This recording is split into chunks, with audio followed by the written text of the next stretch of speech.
Good afternoon, everyone. Sorry to startle you. I'm back once again to interrupt your lunch. Y'all please keep eating. Before I begin, there are quite a few people I want to thank, and that begins with the hotel staff. Thank you for your hospitality and amazing work.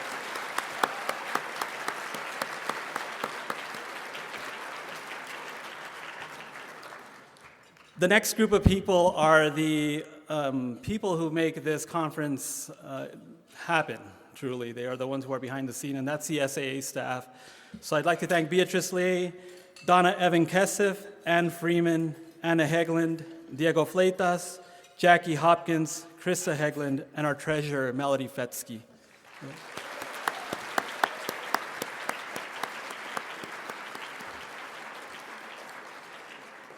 Our trustees are also an amazing group of people, and I want to recognize them now. I'm going to ask them to stand up, and I'm going to ask you to please hold your applause until they are all standing. Beginning first with our outgoing trustees, Vanessa Corredera. You are not listening. All right. Drew Daniel, Wendy Beth Hyman, and then our incoming trustees, Gavin Hollis, Laura Kolb, Vimala Pasupathy, and then our continuing trustees, Catherine Brokaw, Urvashi Chakravarti, Simone Chess, Timothy Francisco, Penelope Gang, and Catherine Vomero Santos. Thank you.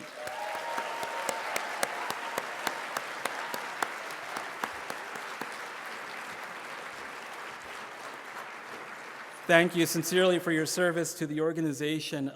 They make this job pleasurable, truly. If you are liking your conferencing, if you enjoy this program and all the events surrounding it, there are a group of people who made this happen. That's a program committee, so I want to recognize them as well. Beginning with the chair, Wendy Beth Hyman, Adar Noor Desai, Allison Duderman, Joseph Gamble, Bernadette Myers, Noemi Day, and Adam Zucker.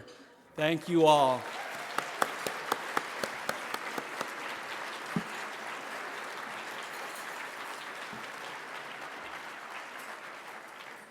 So before I begin what will be my last presidential address, and don't worry, I plan to adhere to a peaceful transfer of power. And I'm not going to try to rename this organization the Ruben Espinosa Shakespeare Association of America, I promise. So before I begin, I want to take a moment to recognize, thank, and honor an individual who has been instrumental not only to the success of the SAA, but to fostering an inclusive and welcoming climate here. And that person is Karen Raber.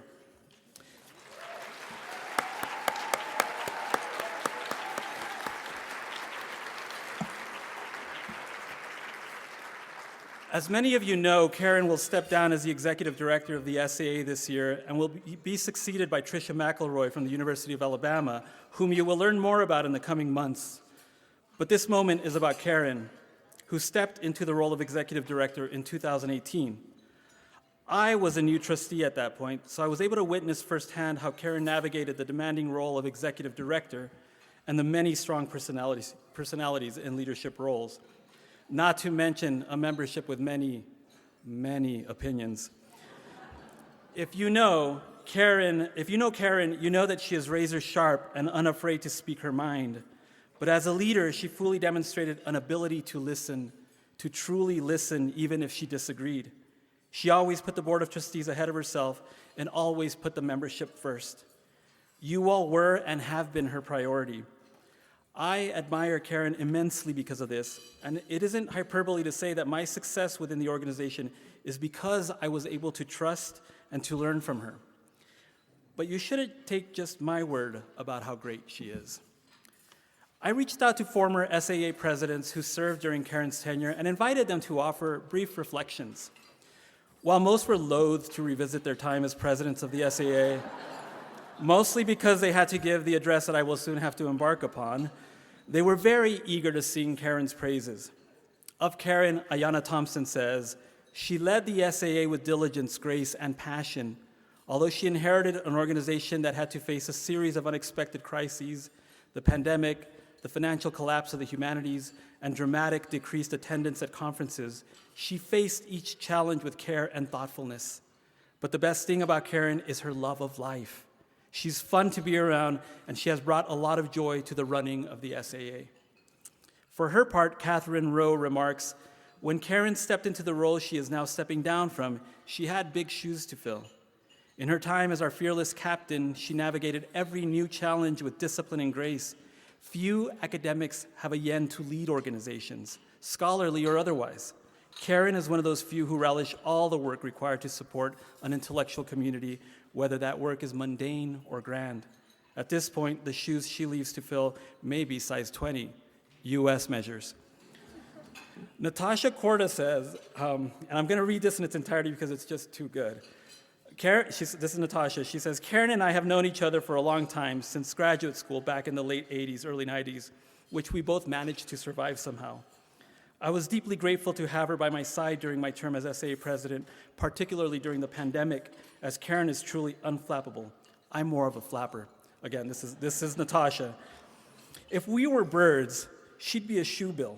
Not because she has a shoe-shaped beak like the bird, but because shoebills have a very, very slow flap, awaiting their prey, small crocodiles, patiently, and then striking swiftly and effectively.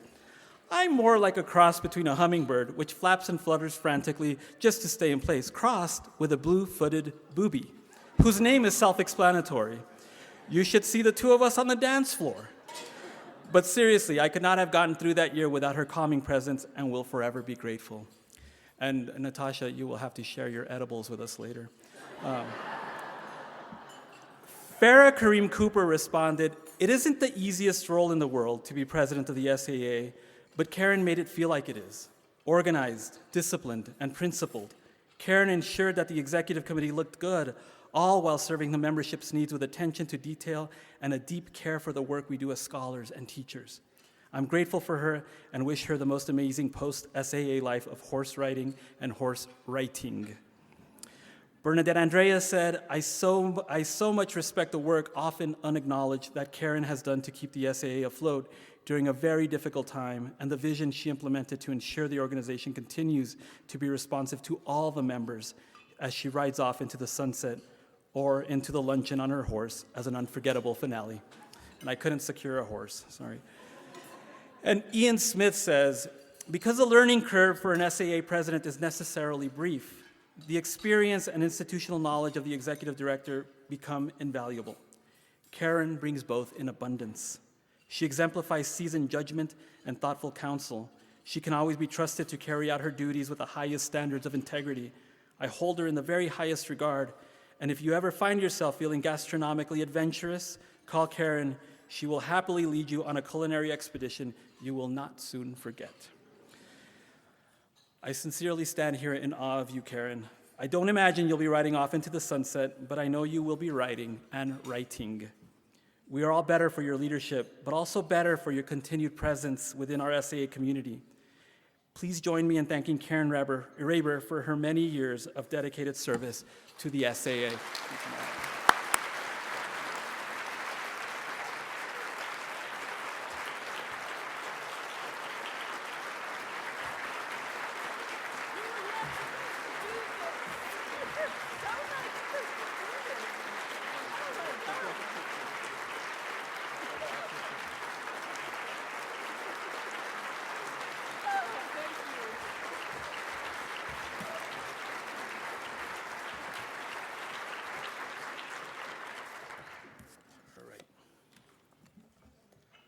Awkward Marco Rubio drinking water moment, sorry. All right. So I know I should be relishing in the fact that once I finish this talk, I'll never have to do it again. But the truth is, much to my surprise, I'm actually going to miss this gig. What I'll miss the most is being able to work with all of you. Well, with most of you anyway. Seriously, this has been such an amazing and rewarding ride. During last year's luncheon, I mentioned that I struggled how to go about planning for Twin Talks. And the strategy I landed on was to use my first address to look forward, and that the second address, today's address, would allow me the opportunity to look back, to reflect. If looking forward in 2025 felt difficult, reflecting in 2026 feels almost impossible. I thought to abandon my approach and just deliver last year's talk in Spanish this time. But right now, it feels a little precarious for a man who looks like me to be speaking Spanish in public. In everything we read, this moment is described as an unsettling time, an unprecedented time, a crucial time, a terrible moment, a pivotal moment, a sobering moment, a defining moment. Yes, it's all these things, here in the US and beyond. And yet we're here at the SAA, in community, sharing a meal, removed, as it were, from the realities of the cruel world that surrounds us, at least for a moment. And that isn't lost on me. Don't worry, I'm not going to wax poetic like Duke Sr. in the Forest or the Denver Hyatt Regency, as it were. No, I suppose a more accurate opening might be, now is the winter of our discontent. But there's no made glorious to follow this, just real inhumanity. I am vividly aware of the current dangers, so if I'm going to reflect, I need to do it honestly. In her poem, Notes on My Present, a contrapuntal, Natalie Center-Sapico juxtaposes her words alongside the US president's musings on dangerous Mexicans. The poem's brilliant, and she steadily moves toward her closing lines where she addresses this nation. Empire, you made us hungry for the glint of machismo, the dim glare of Marianismo. Tonight, on TV, muted montages of the largest ICE raid in Texas. I drink pink champagne in a hotel bar and correct the pronunciation of my name. Center-Sapico captures the tension between the violent realities of a cruel nation and the everyday mundane acts like having a drink at a hotel bar, which is not unlike what many of us are doing in the course of this conference. Bearing witness in this historical moment feels overwhelming. Over the last 2 years, I have been fortunate enough to be in conversation with many of you in varied settings and exploring an array of ideas, and every single time the familiar greeting, "How are you?" seems to carry more weight. It is perhaps understood that not one of us is really okay right now, but we know that the only way through this is to keep moving forward. I'm okay, we say, even if we don't really mean it. And maybe that is why we find ourselves here in Denver, in this community. We know that nothing is okay, but we must keep doing the work. As I prepared for this talk, I found myself reflecting on the fortuitous fact that my last address as president is here in Denver, since my professional journey was largely shaped in Boulder. And a big shout out to Catherine Eggert, Will West, Valerie Foreman, and David Glimp. I wouldn't be here without them. I recall walking to campus early one morning. It was still dark out, and the snow was falling in that beautifully silent way that always stunned me. I'm from the desert, after all. What I recall distinctly was that the night prior, I heard Tom Trancato, a Colorado politician, discuss the virtue of his Italian parents assimilating by leaving their language behind, while simultaneously saying that Mexicans were unwilling and unable to do so. Mexicans, he said, posed a threat to the character and the security of the United States. He sought to prevent the likes of me from entering and, endangering you all, not with my dangerous weapons, but with my dangerous knowledge of Shakespeare. I did contemplate giving this talk in Spanish, so fair enough. On that morning walk, I tried to push that idea out of my thoughts, but whiteness surrounded me, and in my earbuds, I had an iPod, which is not a Walkman, which means I'm old, but not that old. In my earbuds played Natalie Merchant's song, Motherland. I'll spare you the singing, but the refrain goes, "Motherland, cradle me, close my eyes, lullaby me to sleep, keep me safe, lie with me, stay beside me, don't go, don't go." Walking alone in the early morning darkness, snow falling, listening to that sorrowful song, feeling a little lost, I began to weep. And it wasn't ugly crying. It was, kind of endearing, some would say even elegant kind of crying. I suppose I never really understood what it was about us, my parents, my tías and tíos, my primos, my gente, that others found so frightening, so distasteful. When I reflected on that moment, recalling the sadness that surrounded me, I recognized that the evergreen energies of anti-immigrant sentiments led us to the moment we are in now. Our nation's mountainish inhumanity led us here. And where's Ian McKellen when you need him? But reflecting on that memory also allowed me to recognize that despite the unease that I felt, I was in fact walking toward something, moving closer to campus, to the building that housed the English department, closer to my desk in the corner of a shared office in the basement, and thus closer to my books. That isn't lost on me either. Whatever heaviness I felt, I also felt a sincere sense of gratitude, a sincere sense of purpose. And I wholeheartedly believe that this is the promise behind the work that we do. It allows us, moves us, motivates us, compels us to feel purpose.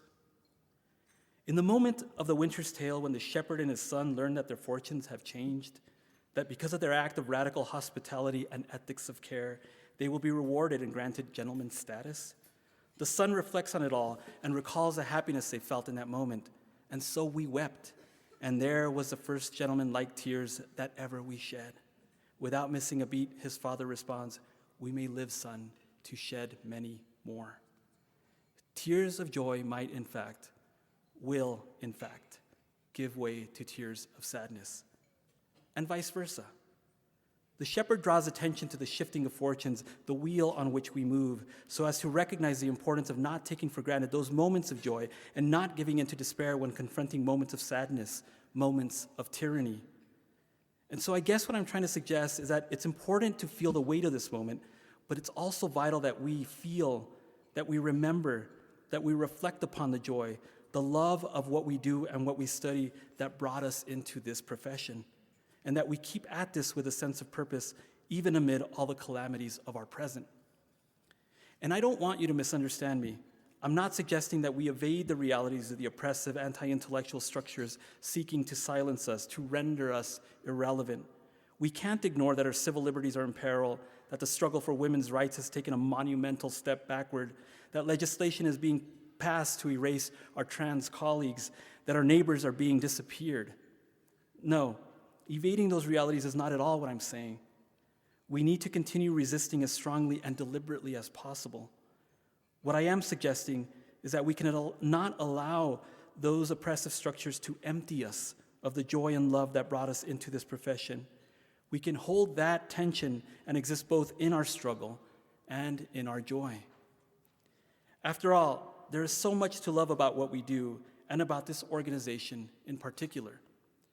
Looking back, reflecting upon the way the SAA has created opportunities for us to develop our research, share our ideas, learn from our brilliant colleagues, be in conversation with some of the best people in academia, welcome in new generations of scholars, make friends, share meals, grab drinks, and yes, even listen to outgoing presidents struggle to get through the speech they've been dreading all year. All of this should remind us of the community that we have built and fostered together. We should take pride in that, because truly, it's an incredible community we have here at the SAA. And in normal times, it would be so easy to celebrate this community. These, of course, are not normal times. But we should remember that the last 10 years brought bold moments of growth, of resistance, of solidarity, an ethics of care, a commitment to fighting for higher education, and a strong feeling of a shared responsibility for each other. In short, our community grew stronger and more hopeful. Still, even amid the greatest moments in those years, I could hear the Grateful Dead in the back of my mind singing, "Every silver lining has a touch of gray." For all the progress that transpired over the last 10 years, the counteraction has been stunningly brutal. We have endured so much: racism emboldened by the state, a global pandemic, a violent insurrection, an unprecedented attack on higher education, the warehousing of human beings, the execution of fellow citizens at the hands of the state. It is easy to feel progress drowned in those realities. Still, I wholeheartedly believe we need to hold on to the promise of joy, to know its power, to recognize joy as a radical act of resistance in this moment. This would, of course, be the time to cue Bad Bunny. While you might think I'm being facetious, I do believe that his call for solidarity, his call for inclusion, his call for love is precisely what we need right now. That kind of joy is revolutionary. Yes, we clearly need more Bad Bunny in our lives. It's true. The ICE raids and violence and oppression and fascist actions and brutal war continue beyond the walls of this hotel. And we can't ignore that. But we can't lose ourselves in trying to hold the weight of it all. And I certainly am not positing Shakespeare or the early modern or even the SAA as a place of refuge or escape, but it can be perhaps our entry point to trying to make sense of it all, to trying to help our students make sense of it all, and it can offer us an opportunity to do so together. Each spring, I look forward. I exist in anticipation of the SAA because of the way your voices, your ideas, your presence, and your friendship inspire me. I walk as if in the quiet solitude of snowfall towards something. I truly believe that years from now, we'll reflect on this moment and know that the work we accomplished, the work we have yet to accomplish, mattered so much more because we did it in a time of such terrible turmoil. That despite all the forces trying to strip us of joy, we persisted and recommitted ourselves again and again and again to what we love. It is this that makes me feel a sincere sense of purpose. I will forever be grateful that you entrusted me to undertake this role as president of the SAA. It has been my sincere and incredible honor to serve you. Thank you.